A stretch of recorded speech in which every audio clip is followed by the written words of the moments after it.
In previous lecture, we have discussed about the state of a matter, characteristics, properties of the matter, characteristics, properties of the matter. Over there, we have discussed that the particles of the matter is anything that occupies space and has a mass. मतलब ऐसा सभी substance जो कुछ जगह घेरता हो और उसका कुछ मास हो, उसे हम मैटर कहते हैं।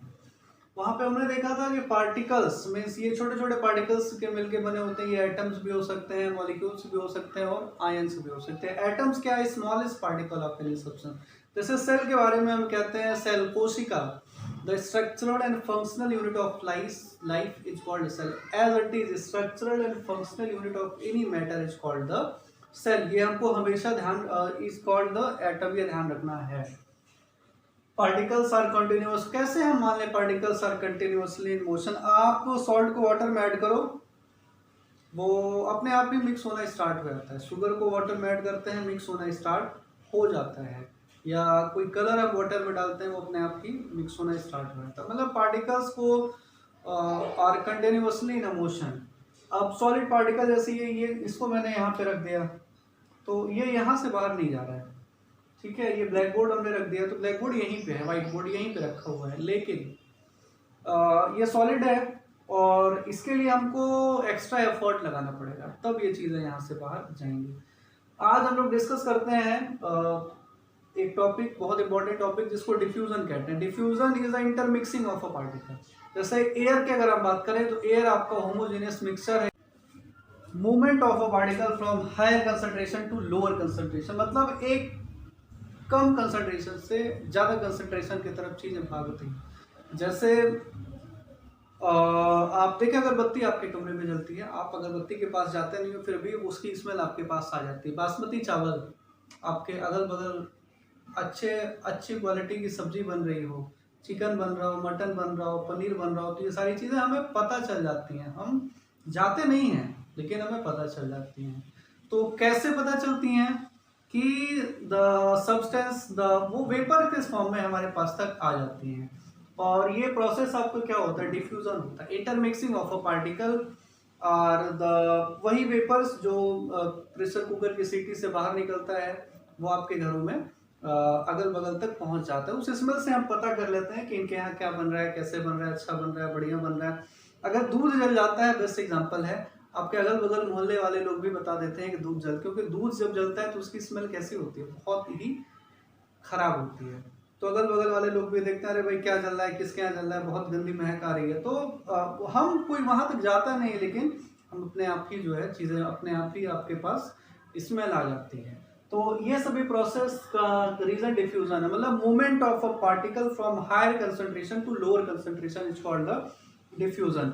अगर डिफ्यूजन की बात करें तो गैसेस जिसमें इंटरमॉलिक्यूलर फोर्स एकदम नेग्लेजिबल होता है, ऑलमोस्ट नेग्लेजिबल होता है, तो गैसियस जब फोर्स ऑफ अट्रैक्शन बहुत कम है, बहुत वीक है, तो ऐसी जगह, ऐसे स्टेट ऑफ मैटर का डिफ्यूजन क्या होगा? फास्ट होगा। इसीलिए हमको पता ही नहीं चलता है कब ऑक्सीजन आया हमारे नाक में, कब कार्बन डाइऑक्साइड बाहर गया, और कहाँ का ऑक्सीजन आया, कौन से प्लांट का आया, कि एटमॉस्फेयर का आया, कहाँ का कार्बन डाइऑक्साइड बाहर निकला, प्लांट ने कार्बन डाइऑक्साइड लिया कि वो एटमॉस्फेरिक कार्बन डाइऑक्साइड में कन्वर्ट हो गया, हमें नहीं पता चलता। क्यों? क्योंकि इनकी जो इंटरमिक्सिंग है बहुत फास्ट होती है, रेट ऑफ डिफ्यूजन इनका बहुत फास्ट होता है। लिक्विड की बात करें आप, best example of intermixing of a liquid, diffusion of a liquid, आपके घरों में दूध आता है, ग्वाला लेके आते हैं या आप खुद खरीदने जाते हैं, तो कभी आपको मिल्क इन वाटर मिलता है। जब क्वांटिटी कम रहती है तो भाई दूध तो देना ही है, तो मिल्क, वाटर में मिल्क मिला देते हैं। और कभी वाटर इन मिल्क मिल जाता है कि मिल्क जब ज़्यादा क्वांटिटी में होता है तो मिल्क, हालांकि मैक्सिमम केसेस में हमको मिल्क इन वाटर ही मिलता है, तो दो लिक्विड मिक्स कर दिया आराम से। फिर सॉलिड का लिक्विड में डिफ्यूजन, बेस्ट एग्जांपल आपकी सब्जियां, चाय बनती है, चाय में चीनी मिला देते हैं आप, चीनी मिलाते ही जो है वो मिक्स हो जाती है। दूसरा बेस्ट एग्जांपल, हम सब्जी बनाते हैं, ग्रेवी वाली सब्जी, उसमें सॉल्ट ऐड कर देते हैं, सॉल्ट नहीं पता चलता है, डिसॉल्व हो जाती है। तो डिफ्यूज़न गैसेस का बहुत फास्ट होता है। गैस और लिक्विड की डिफ्यूज़न की अगर हम बात करें तो हम aerated drink, soft drink, cold drink जो पीते हैं, उसमें कार्बन डाइऑक्साइड गैस को हम वाटर में डिसॉल्व कराते हैं, तो वो भी एग्जांपल है आपके डिफ्यूज़न का, बट उसके लिए थोड़ा हमको ज़्यादा मेहनत करनी पड़ती है। और सॉलिड की डिफ्यूज़न की बात करें तो अगर यही लिखा हुआ हम छोड़ दें 10 दिन 15 दिन के लिए, आज तो ये देखिए तुरंत मिट जा रहा है, और 10-15 दिन के लिए छोड़ दें तो डिफ्यूज़न टाइम लगेगा। इसके लिए हमको कोलिन लगाना पड़ेगा, कुछ केमिकल से ये साफ होगा। और एग्जांपल्स डिफ्यूज़न का, आपको कुछ नहीं करना है, आप कमरे में एक छोटा सा कॉर्नर छोड़ दीजिए जहाँ पे सफाई मत करिए।